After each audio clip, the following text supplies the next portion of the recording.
मैं हूँ अम्बेडकर। मैंने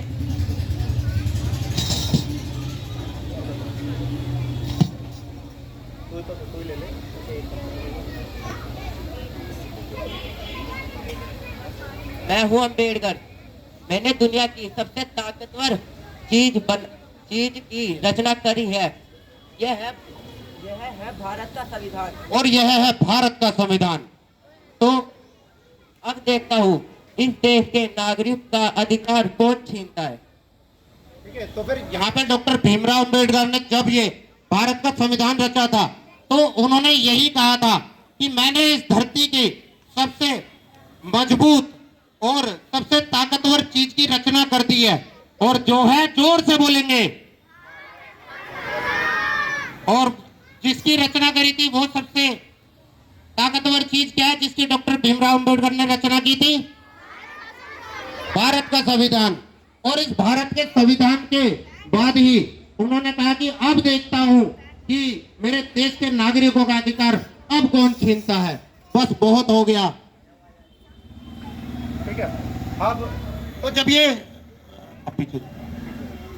ये भारत का संविधान जब लागू हुआ था ना तो इसके बाद देश में खुशी की लहर दौड़ गई थी।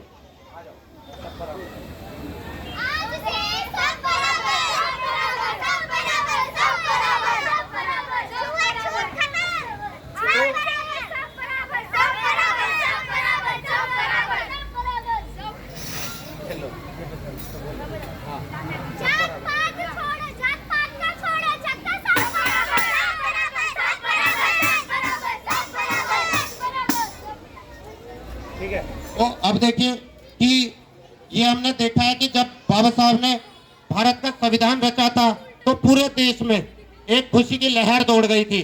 पूरे देश में खुशी की लहर दौड़ गई थी कि अब किसी का अधिकार नहीं छिनेगा और अब सब समान हो जाएंगे, क्योंकि उन्होंने देश के जितने भी राज्य हैं, हमारे देश के जितने भी राज्य हैं, सभी लोगों के लिए, चाहे वह गोरा हो, काला हो, गरीब हो, अमीर हो, महिला हो, पुरुष हो, सभी के लिए उन्होंने समान अधिकार का बंदोबस्त कर दिया था।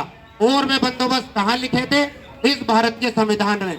तो देखते हैं कि इस भारत के संविधान का आज तक, जो कि जब से ये लागू हुआ है, उसमें इसका क्या असर पड़ा है और क्या असर इतना अच्छा संविधान होने के बाद भी क्या ये पूरी तरीके से लोगों को बदल पाया है? तो देखते हैं।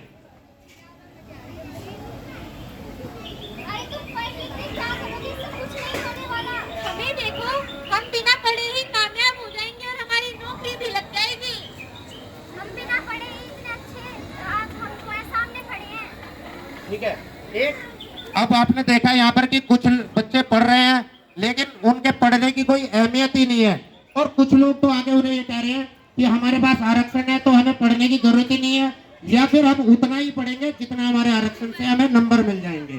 तो क्या ये काफी है?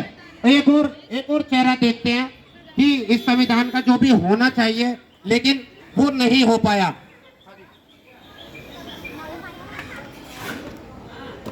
तो देखिए कुछ बुरी आदतों ने हमें कैसे घेर लिया। अरे यार, मैं तो हार गया। अब मेरे इस चक्कर में घर बार भी चला गया। जुए की आदत में मुझे कमाने की जरूरत ही नहीं है। अरे यार, मैं तो जीत गया। मेरी खुशी का कोई ठिकाना ही नहीं है। मैं तो दारू में इतना धुन हो जाता हूँ कि मैं सब कुछ भूल जाता हूँ। मेरे को जुए की लत लग चुकी है। मैं तो ये बस जुआ है मेरे लिए बस। यार मैं तो हार जुए में यार।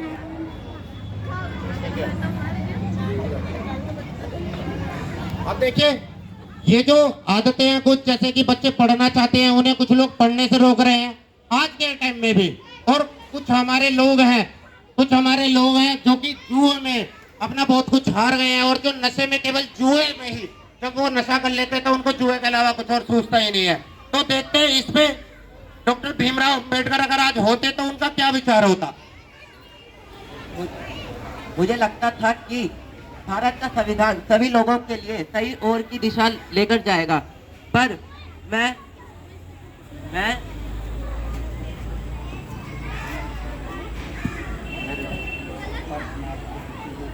मैं आज दुखी हूँ। कुछ लोग भटक गए हैं। क्या ऐसा ही चलता जाएगा? तो क्या आप जानते हो? अच्छा, एक चीज और बताइए। मैं यही कहना चाह रहा हूँ आपसे कि यहाँ पर जो है पहले संविधान लागू हुआ, एक खुशी की लहर दौड़ गई है।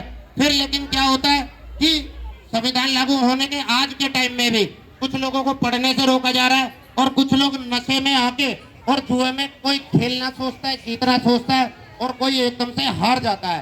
तो आप एक बात बताइए, क्या यही चलता रहेगा? बताओ, आपसे सवाल करता हूँ, क्या यही चलता रहेगा? नहीं। तो अब आइए हम देखते हैं। लेकिन अब एक दूसरा युग भी आता है इसी के चलते।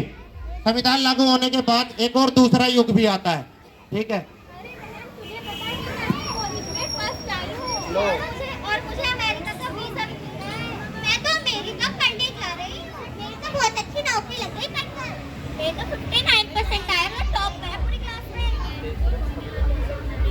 ये सिर्फ और सिर्फ हमारे संविधान की वजह से हुआ है।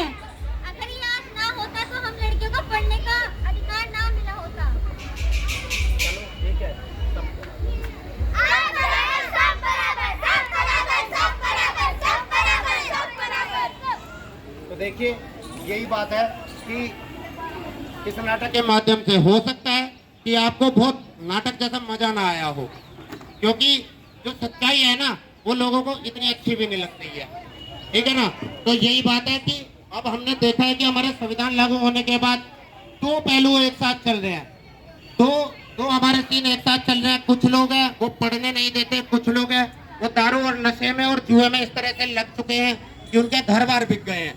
ठीक है, लेकिन एक दूसरा चेहरा ये भी है, एक दूसरा चेहरा ये भी है कि जो कुछ बच्चे हैं जो आज पढ़ लिख के बहुत अच्छी जगह पे पहुंच गए हैं, तो आप भी उन्हीं में से बनिए और अपने बच्चों को बनाइए जो कि पढ़ लिख के बहुत अच्छी जगह पे पहुंच गए हैं।